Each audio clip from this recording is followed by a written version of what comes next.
భవాని లోకాల నేలే ఓంకార రూపమమ్మా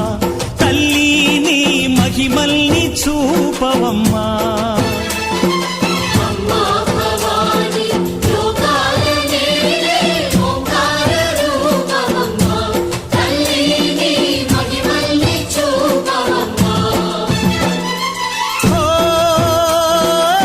సృష్టికే దీపమా